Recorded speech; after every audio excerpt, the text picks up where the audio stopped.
নমস্কার বন্ধুরা, আমি অমিত। সবাইকে শুভ শিবরাত্রি এবং ফাল্গুনী অমাবস্যার অনেক অনেক শুভেচ্ছা জানাই। আর সেই উপলক্ষে আজ তোমাদের জন্য থাকছে দুটো ভিন্ন স্বাদের ঘটনা। বন্ধুরা, মানুষকে নিয়ে অনেক ঘটনাই তো আমরা শুনি, কিন্তু আজ আমরা শুনব গরু ছাগল নিয়ে দুটো ঘটনা, একটা ভৌতিক আর একটা দৈবিক। তাই কোনোটাই তোমরা মিস করো না।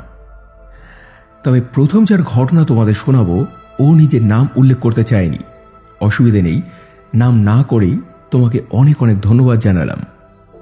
আর বন্ধুরা, তোমাদের বলি, তোমরা যারা এখনো লাইক করোনি আর যাদের সাবস্ক্রাইব করো এখনো বাকি আছে, তারা চটপট করে দাও। তাহলেই তো শনি মঙ্গলবার করে আসা এসব সত্যি অলৌকিক ও ভৌতিক ঘটনাগুলি তোমরা শুনতে পাবে। এবারে শুরু হচ্ছে আজকের প্রথম নিবেদন। মানা না মানা নিজের কাছে, লোকের মাঝে লুকিয়ে আছে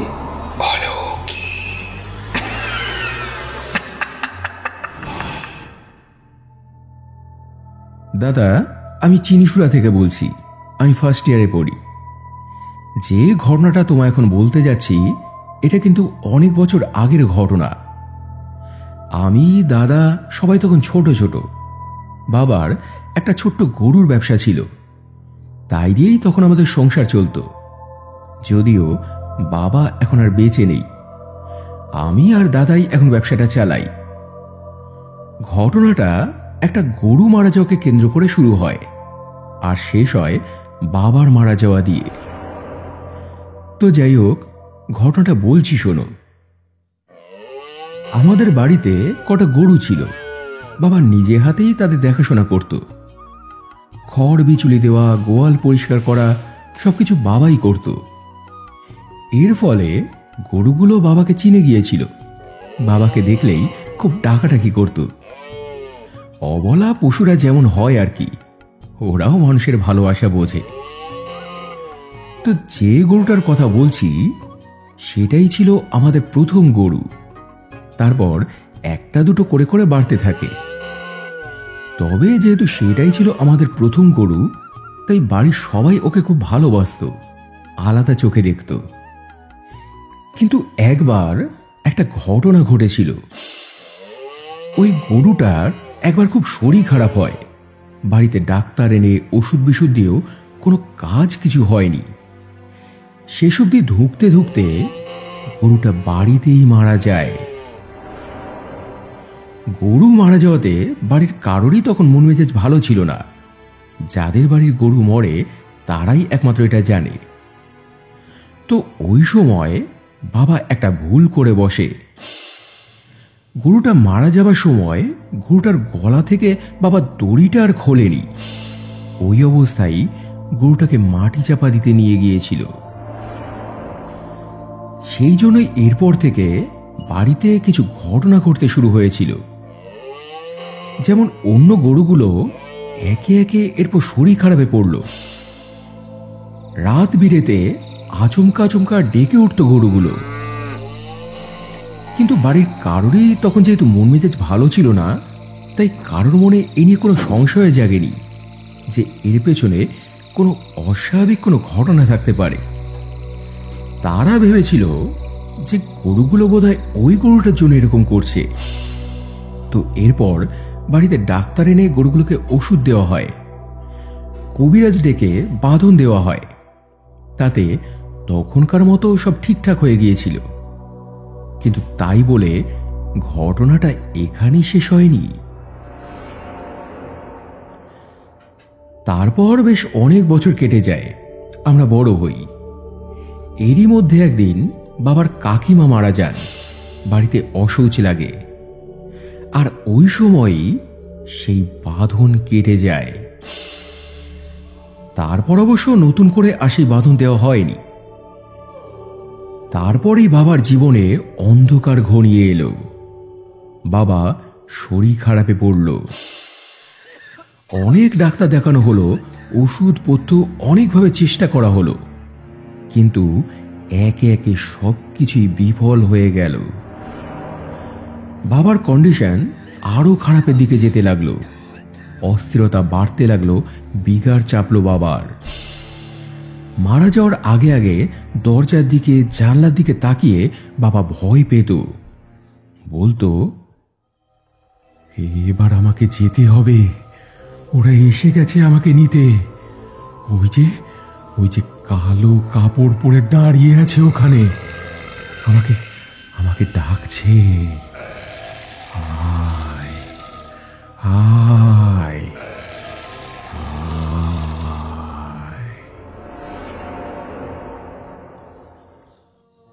বাবা চলে গেল, তবে ঘটনাটা মনের মধ্যে একটা দাগ কেটে দিয়ে গেল যে কেন এরকম ভাবে বাবা চলে গেল, মরার সময় বাবা কাদের দেখতে পেত। এসব প্রশ্নের উত্তর খুঁজতে আমরা গিয়েছিলাম একটা ঠাকুর বাড়ি। সেখানে গিয়ে যা জানতে পারলাম তা যদি আরো কিছুদিন আগে জানা যেত, হয়তো এসব ঘটনা ঘটতো না। তিনি বলেছিলেন, গলায় দড়ি নিয়ে মারা যাওয়ার কারণেই গরুটার আত্মা মুক্তি পায়নি, বুঝলেন, বাড়ির মায়া ত্যাগ করতে পারেনি। ও ভেবেছে যে দড়িটা বোধহয় এখনো খুঁটির সঙ্গে বাঁধা আছে, তাই তখন থেকেই বাড়ির মধ্যে রয়ে গেছে। ওই অবলা জীবগুলো ছাড়া বাড়ির অন্য কেউ আর ওকে দেখতে পেত না, কিন্তু ও সবাইকে দেখতে পেত। বিশেষ করে ভদ্রলোককে ও খুব ভালোবাসত, তাই ওনাকে সঙ্গে নিয়ে গেছে ও।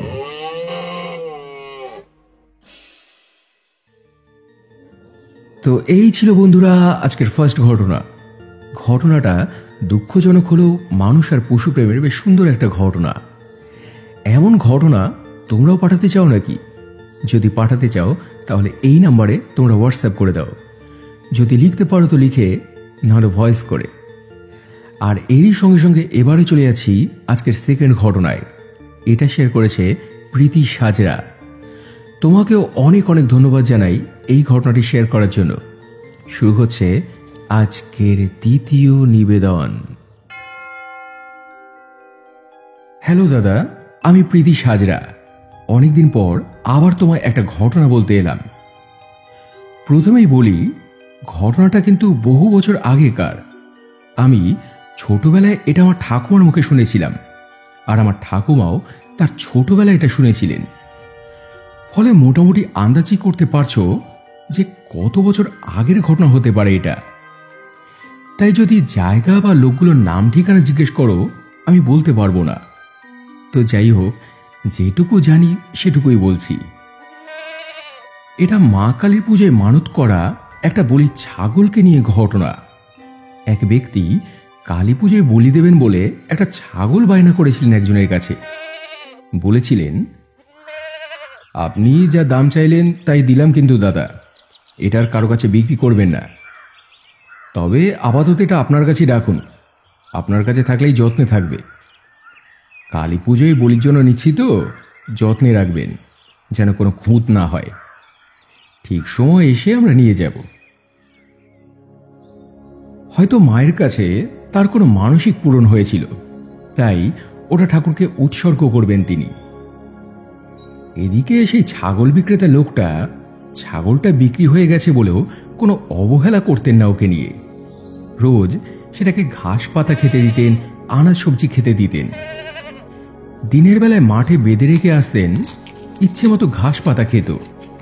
আবার বিকেল বেলায় তিনি ওটাকে নিয়ে বাড়িতে চলে আসতেন। এভাবে ওটাকে খুব যত্ন করতেন তিনি, এবং খুব সাবধানেও রাখতেন, কারণ বলির জন্য মানত করা তো, কোনো খুঁত যেন না হয়। আর সব আদর যত্নের জন্যই ছাগলটা হয়ে উঠেছিল একেবারে নাদুস নদুস টুকটুকে। যে কারোর এক দেখাতেই ওটাকে পছন্দ হয়ে যাবে। যেমন কালো কুচকুচে, তেমনি বড় সড়ো মোটা সোটা, একেবারে রাম ছাগলের মতো। মাঝে মাঝে এই জন্য অন্য লোকেরা আসতো সেটাকে কিনতে, কিন্তু উনি বলতেন যে এটা বিক্রি হবে না, এটা বিক্রি হয়ে গেছে, অন্যটা দেখুন। কিন্তু এত যত্নে বা এত সাবধানে রাখার পরও একটা অপ্রত্যাশিত ঘটনা ঘটেছিল। ছাগলটা যেখানে বাঁধা থাকতো তারই পাশে ছিল একটা ছাউনি মতো।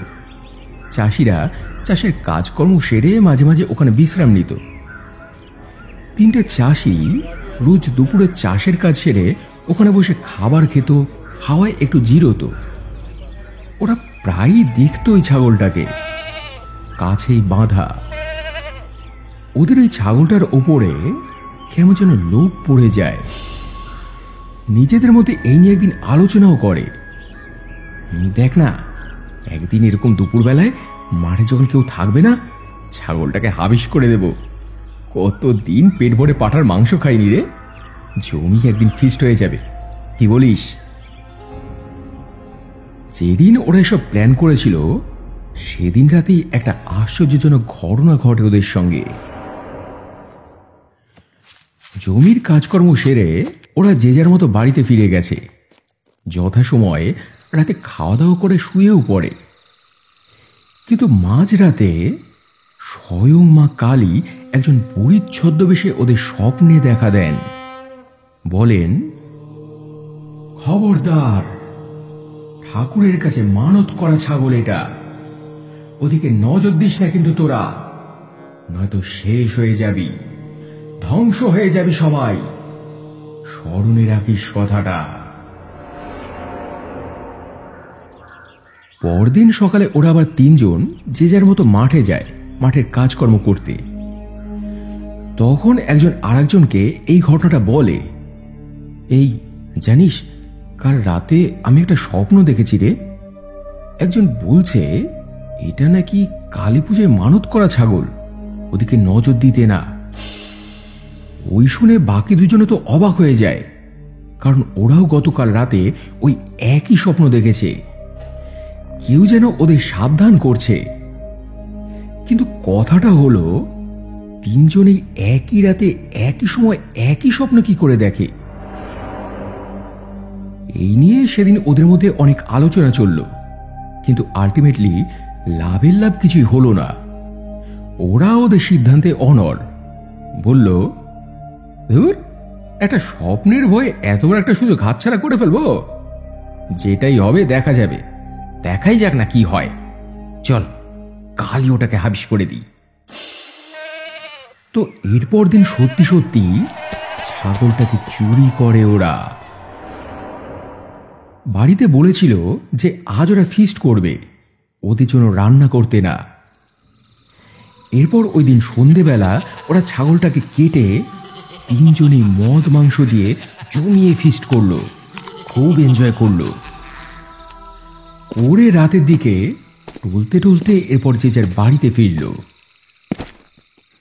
এদিকে যার ছাগল, তার তো মাথা খারাপের মতো অবস্থা।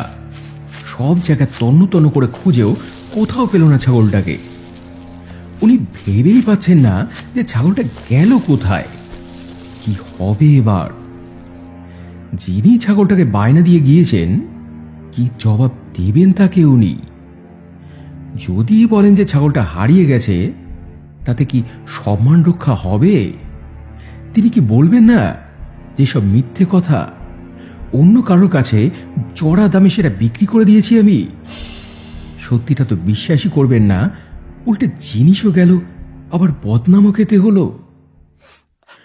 তখন উনি কাতর কণ্ঠে মায়ের কাছে প্রার্থনা করেন, মা, মা, এখন আমি কি করি? মা, তুমি বলে দাও আমায়, তুমি পথ দেখাও, এই বিপদ থেকে আমায় উদ্ধার করো মা, আমায় উদ্ধার করো।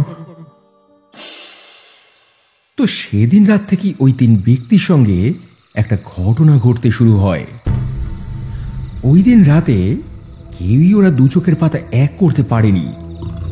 কে যেন ওদের খালি ভয় দেখাচ্ছে, কার যেন ঘন ঘন নিঃশ্বাস পড়ছে, তীব্র হুঙ্কার করছে। ওদের মধ্যে একজন স্ত্রী ব্যাপারটা লক্ষ্য করে, দেখে যে ওনার বর কিছুতেই ঘুমোতে পারছে না, বারবার চমকে চমকে উঠছে। চোখে মুখে কেমন যেন একটা ভয়, একটা আতঙ্ক। উনি তখন বরকে জিজ্ঞেস করেন, কি হয়েছে গো তোমার? ঘুমছে না কেন তুমি? শরীর খারাপ লাগছে নাকি? হ্যাঁ, ডাক্তারের কাছে যাবে? নিয়ে যাবো তোমায়? হ্যাঁ। তখন ওই লোকটা আর থাকতে না পেরে বউটাকে সত্যি কথাটা জানায়। সেই শুনে বউটা তো খুব ভয় পেয়ে যায়, বলে, এসব কি বলছো তুমি? এ কি কাজ করেছো তোমরা? এত লোভ তোমাদের! মায়ের পুজোর ছাগল তোমরা চুরি করে খেয়েছো? হায় হায় ভগবান, এরপর যদি কোনো অনর্থ ঘটে তখন? তো সেদিন রাতে কারোরই আর ঘুম হয়নি, জেগেই সবাই রাতটা কাটিয়ে দেয়। আসল ঘটনাটা ঘটেছিল পরদিন দিনের বেলায়, যখন সেই তিনটে লোক আবারও সেই ছাউনির তলায় বসে গল্প করছিল আগের দিন রাতে ঘটা ওদের সঙ্গে ঘটনাগুলোর কথা। তখন ভর দুপুর বেলা, সূর্য মধ্য গগনে, আকাশ পুরো পরিষ্কার, খটখটে রোদ তখন, কোথাও কোনো মেঘের বংশ নেই। এমন সময় হঠাৎই বিনা মেঘে বজ্রপাত হলো সেই ছাউনির ওপর। স্বাভাবিক বজ্রপাত নয়, চতুর্দিক কেঁপে উঠল সেই বাজের আওয়াজে। এক লহমায় সব শেষ। সেই চালা, সেই লোকজন, কেউই আর অবশিষ্ট নেই। আশেপাশের থেকে লোকজন সবাই তখন ছুটে এলো এই আওয়াজে। এসে দেখল দাউ দাউ করে জ্বলছে সেই ছাউনিটা। তার মধ্যে সেই তিনজন লোক কেউই আর জীবিত নেই। জ্বলন্ত চিতার মধ্যে যেন দাউ দাউ করে জ্বলছে তিনটে দেহ। ভয়ঙ্কর প্রতিশোধ মায়ের, ভয়ানক শাস্তি।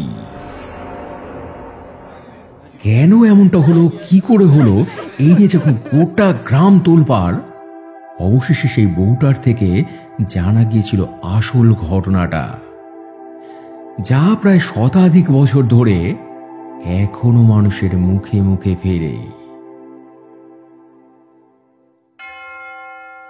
তো এই ছিল বন্ধুরা আজকের সেকেন্ড ঘটনা। এটাও বেশ সাংঘাতিক একটা ঘটনা। মায়ের জন্য উদ্দেশ্য করা নৈবেদ্য কেউ যদি ভক্ষণ করে, মা তো রাখবেনই। তো কেমন লাগলো তোমাদের আজকের ঘটনাগুলো কমেন্ট করে জানিও। যদি ভালো লেগে থাকে তাহলে পরিচিতদের সঙ্গে শেয়ার করে নিও। আর এবারে গত এপিসোডে অমিত দুবে লিখেছে, অমিতকে অমিতের ভালোবাসা, আজ ফার্স্ট কমেন্ট করলাম। সুপ্রিয়া দাস লিখেছে, দেরি হলেও শুনতেই হবে অলৌকিক। মনীষা বিশ্বাস লিখেছে, এত দারুণ, ভয়ে কেঁপে গেলাম। মৌসুমী মুখার্জি লিখেছে, তোমার ঘটনা বলার ধরন অসাধারণ, শুনতে খুব ভালো লাগে। অজয় দাস লিখেছে, আমি বারাসাত থেকে শুনছি, প্রথম ঘটনাটা শুনে ভয়ে কাটা দিচ্ছিল। আদি লিখেছে, গায়ে কাটা দিয়ে উঠল। লিতা দাস লিখেছে, বাহ দারুণ লাগলো গল্প, শুনে সাবস্ক্রাইব করলাম, বেশ লাগলো গলাটা আর গল্প বলার ধরন। এছাড়াও কমেন্ট করেছ গীতা গোস্বামী, মায়াদি, আমি অলৌকিক পাগল দীনবন্ধু, পিঙ্কি ঘোড়ই, সিঙ্গস্টার কবিতা, Swapna Bajal, Ashis Kole, Dark Rider Devil Sukumar, Amita Thakur, Sudeshya Sinha Roy, Arkaprabha Naskar, Pradip Sen, TN তিরুম, সুপর্ণা ঘোষ, মালা রয়, মালবিকা, রিপন, অরবিন্দ বড়াল, সবুসাচী চক্রবর্তী, কিঙ্কিনি হালদার সহ অসংখ্য অসংখ্য প্রিয় বন্ধুরা, তোমাদের প্রত্যেককেই অসংখ্য অসংখ্য ধন্যবাদ আর বহু ভালোবাসা জানিয়ে আজকের এপিসোড এখানে শেষ করছি বন্ধুরা। আবার দেখা হবে মঙ্গলবার রাত 10টায় আরও একটা জমজমাট অলৌকিক এপিসোড নিয়ে। সবাই খুব ভালো থেকো এবং ভালোবাসা নিও। ধন্যবাদ।